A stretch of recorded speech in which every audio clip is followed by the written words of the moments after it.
A great wild mushroom that's easy to identify, that really everyone should know, that I just found for the first time finally this year. This is the Mukitake, also known as the late fall oyster, the oysterling, Sarcomyxa serotina, and formerly as Pinellus serotinus. Really cool mushroom that comes up when the weather is cold.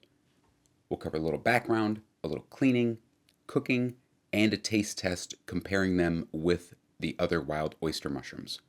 So this is a cold weather mushroom. I was picking these in October and November, and they're going to be just like other oyster mushrooms, growing from fallen logs or standing damaged trees. These were on cottonwoods and maples. That was where I was having my best luck. And one thing that you'll see is that the gills have a kind of yellow hue or a golden color to them. And another thing is that the caps are variable in color. You can see there's a little bit of a violet tone on the bottom. They're on the right. Regular oyster mushrooms or the Pleurotus ostreatus is on the left. Or they could have, the Mukitake could have a green or kind of greenish yellow color, but they also have these kind of yellowish, noticeably yellow gills. One thing to talk about that my friend Adam Haritan has really covered much better than I could is, do they cause cancer? Basically, in a nutshell, you need to go watch his video, but that kind of misconception about the mushroom, which is, a traditional food in Japan, comes from people parroting information that they've seen, and the guy that said that they cause cancer actually recanted what he said. And Adam explains more about that in his video. I will link that in the video description. But these are a great little mushroom. Here you can see just a little bit of the cap color variation, kind of greenish yellow. I only found a few that were green. And they can get big too. Just look at those. Because they're growing from a tree and not directly from the ground, these are a lot easier to clean. And because they're in cold weather, there's a lot less of a chance that you're going to have to deal with bugs. Just look at these. Usually I've avoided oyster mushrooms for years because they often have bugs. But every single one I picked this year was just pristine. So for cleaning, just cut any, debris or pieces of bark off. They're not growing on the ground, so you don't have to worry about sand, typically, unless it was rainy or really windy. If you need to, you can rinse them in a little bit of water. They will absorb water, but these also need to be cooked thoroughly, so having a little extra water weight to cook out is really not a big deal. So I'll kind of trim them a little bit, give them a spot treatment with a knife, brush them or dip them. They can also be dried. If you want to dry them, oyster mushrooms need to be cut into thin pieces before they're dried. Dry them until they're crispy. They're good added to soup in the winter. Okay, cooking. I'll go over a few different things here. Slow frying, kind of an Italian method, grilling, and stir fry. Stir fry is in quotes there. What we're going to do here, this is just slow frying. These need to be thoroughly cooked. And you're going to cook them, add a little oil, and then we're going to add more oil and continue cooking them really to get as much water weight out of the mushrooms as we can. You can also press them with a pan or a weight.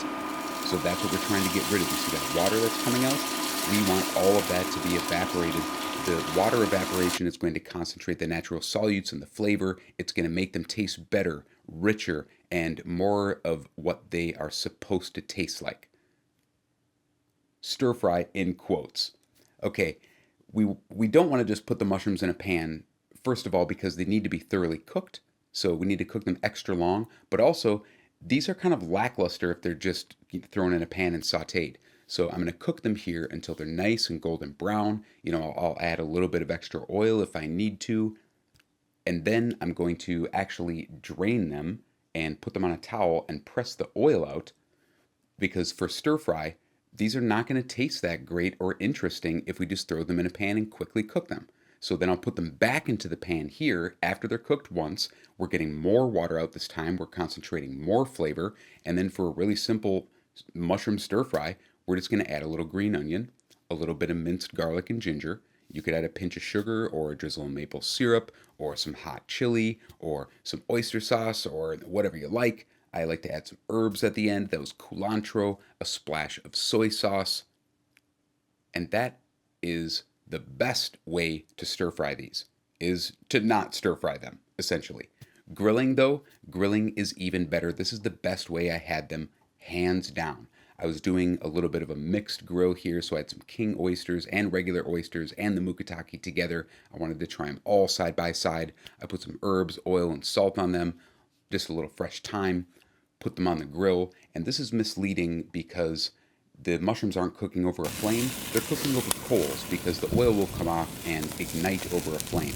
And we're just gonna cook them low and slow. I sat there and cooked these and had a cocktail for like 30 minutes and just really took my time. And I tell you, they're absolutely incredible like this because the flavor is kind of mild and the grilling really added to it.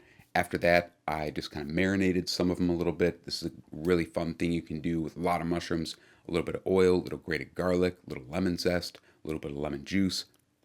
Then pick a few herbs you like. I had parsley and fresh mint in the fridge. A little bit of hot chili too is excellent. Take those grilled mushrooms and you could heat them up in a pan again, or you can heat them up after they're marinated. Add those ingredients, mix them up, season them again until they taste good. Serve them warm, cold, absolutely fantastic. And now for the taste test. So I want to do a little taste test with the oysters. Just to describe the flavor to you, I have a regular wild oyster mushroom. I have a Mukitake that I just slowly fried once, kind of Italian style in a pan. And then I have the grilled Mukitake that I grilled really nice and slow and then reheated slowly in a pan to kind of crisp them up a little bit. So first, I'll do the slowly fried Mukitake. They're okay slowly fried. And they don't have any herbs or anything on them. It's just salt and pepper.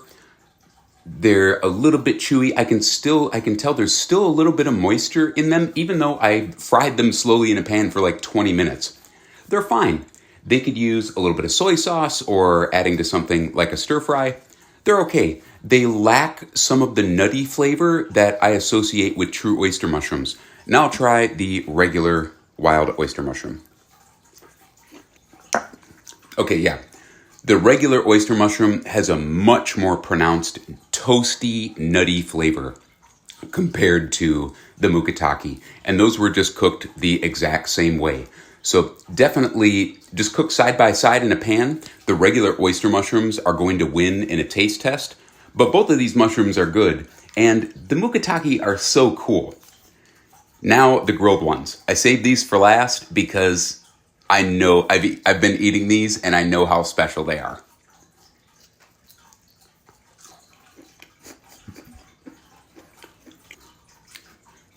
So those are incredible. The combination, there's a couple things that make, these are the best out of all of them. And it's one of the best ways that I've had oyster mushrooms, but it's especially good for the Mukitake because the ones that I had were really, really rich in natural water. And the more water you get out, the stronger those natural flavors are going to get. But it seems like there's only so much liquid that you can get out, so much moisture you can get out by just cooking them in a pan.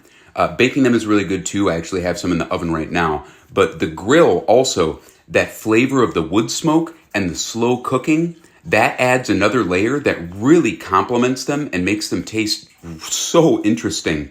They get a nuttiness to them. They have a pleasant chew. It's not quite as strong on the nutty side as regular oyster mushrooms, but these were better than all of them. And the other thing, the most important thing is cooking them. Think about cooking them first as like par cooking them. And then you reheat them again slowly in a pan, and that gets out more moisture and concentrates those flavors even more. So if you have to pick one way to try cooking your late fall oyster mushrooms, even if there's snow on the ground, you need to get a wood fire going or just grill them because it's hard to describe how good those taste, especially when they're usually labeled as just edible or mediocre. Thanks for watching.